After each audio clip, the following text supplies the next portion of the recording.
प्रिय विद्यार्थियों, मैं डॉक्टर कुमार पुष्कर, अध्यक्ष स्नातकोत्तर हिंदी विभाग, जैन कॉलेज धुर्वा।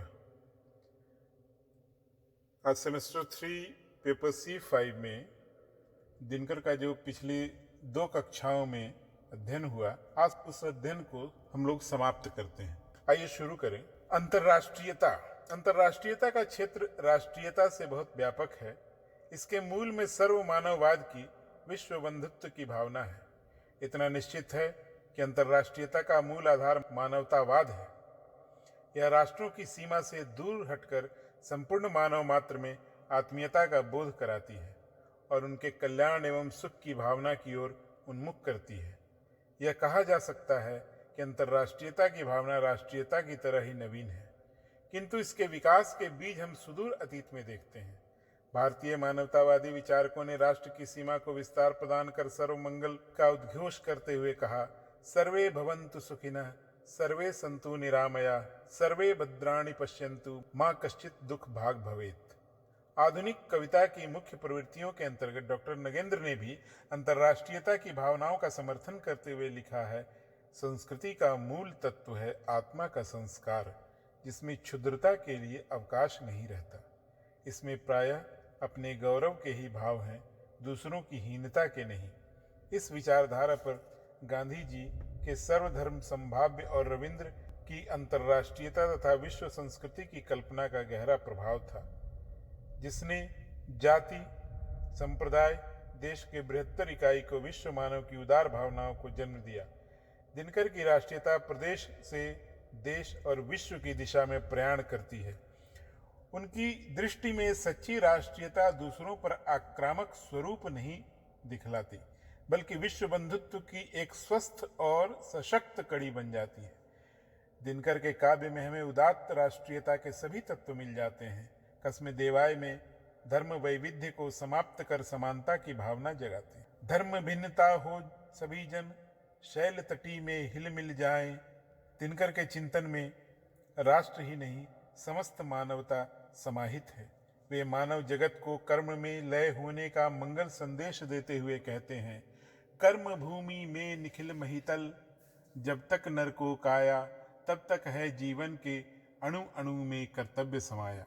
रश्मिरथी में आणविक युद्धों की भर्त्सना करता हुआ मानव को अपने भाग्य विधायक बनने की राय देता है वृथा धर्म का किसी समय करना विग्रह के साथ गंथन, करुणा से करता धर्म विमल है, मलिन पुत्र हिंसा कारण।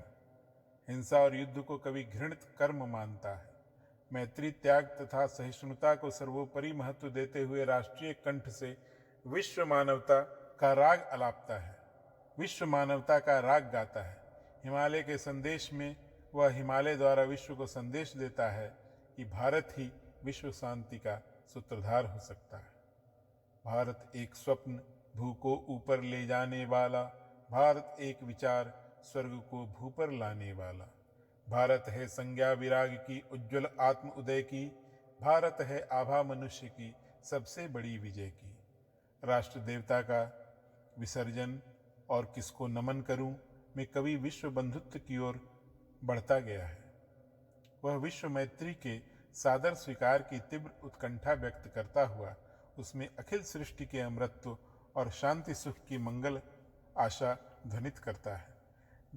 जब राष्ट्र राष्ट्र और जाति जाति के मध्य मैत्री होगी, तब उतरेगी शांति। मनुज का मन जब कोमल होगा, जहाँ आज है गरल वहाँ शीतल गंगा जल होगा।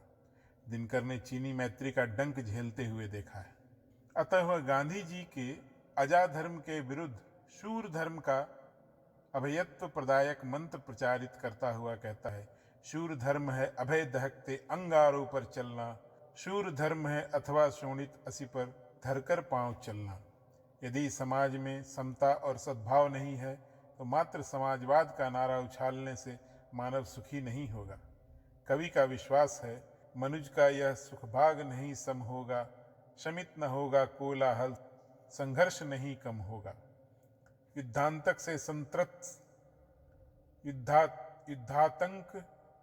युद्धातंक से संत्रस्त विश्व को मानवीय मूल्यों एवं सामाजिक संबंधों की सुगठित व्याख्या करने वाला कुरुक्षेत्र वर्तमान युग की एकमात्र प्रबंध कृति है, जिसमें युद्ध की व्यापक भाव भूमि की समस्या की पूर्ण स्फोटकता एवं समाधान की व्यापक वैचारिक योजना है, जो विश्व की शांति का मार्ग निर्देश कर सकता है।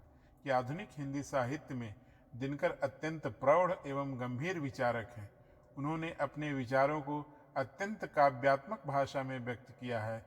उन्होंने जीवन और जगत के सभी पहलुओं पर विचार किया है। उन्होंने अपने काव्यों में राजनीतिक, सामाजिक, आर्थिक तथा दार्शनिक क्षेत्रों को विभिन्न समस्याओं पर अत्यंत सूक्ष्म विवेचन किया है। दिनकर के काव्यों में व्याप्त राष्ट्रीयता की सरिता बड़ी ही प्रचंड प्रवाहिनी रही है। उनका काव्य राष्ट्रीयता का अजस्र स्रोत है, जिसमें विदेशियों के शोषण एवं सामाजिक अनीति के विरुद्ध भीषण हुंकार है, क्रांति की दाहक ज्वाला है, विद्रोह, विनाश और महाविध्वंस का प्रबल आह्वान है। अतीत संदर्भों, ऐतिहासिक पृष्ठों एवं सांस्कृतिक कोड में युग के प्रेरक मूल्यवान चेतना का उत्तम चयन और भव्य समारोह है। वर्तमान के मंगल भविष्य के लिए अतीत का बड़ा गुणगान है। शोषित राष्ट्र, जाति एवं वर्ग के नवोत्थान की गीता है। इतना ही नहीं, उसमें स्वधर्म और राष्ट्र के प्रति जितनी प्रखर आत्म बलिदानी भावना है, उतनी विश्व बंधुत्व की उदात्त चेतना भी है। धार्मिक एवं सांप्रदायिक ऐक्य की सद्भावना भी है। कवि की इसी विश्व मंगलकारी मानववादी व्यापक राष्ट्रीय चेतना को देखकर ही आलोचकों ने उन्हें आधुनिक राष्ट्रीय काव्य का युगचारण कहा है। डॉक्टर रामदरस मिश्र कहते हैं, दिनकर की राष्ट्रीयता बहुत गतिशील, संश्लिष्ट और उदार है। उसमें तात्कालिकता, परंपरा, राष्ट्रीयता, अंतर्राष्ट्रीयता, मानवता, भावनाशीलता, वैचारिकता का अद्भुत समन्वय है। दिनकर जी जनजागरण संबंधी आधुनिक काव्यधारा के सर्वश्रेष्ठ वैतालिक हैं। उनकी राष्ट्रीय उपलब्धियों को देखते हुए राष्ट्रीय काव्य युग को दिनकर युग की संज्ञा देना सर्वथा समीचीन माना गया है। अतः आधुनिक हिंदी काव्य साहित्य में एक सशक्त कवि के रूप में दिनकर जी का स्थान अक्षुण्ण है, परंतु आधुनिक हिंदी साहित्य में एक महान विचारक के रूप में भी उनका स्थान कम महत्वपूर्ण नहीं है। धन्यवाद।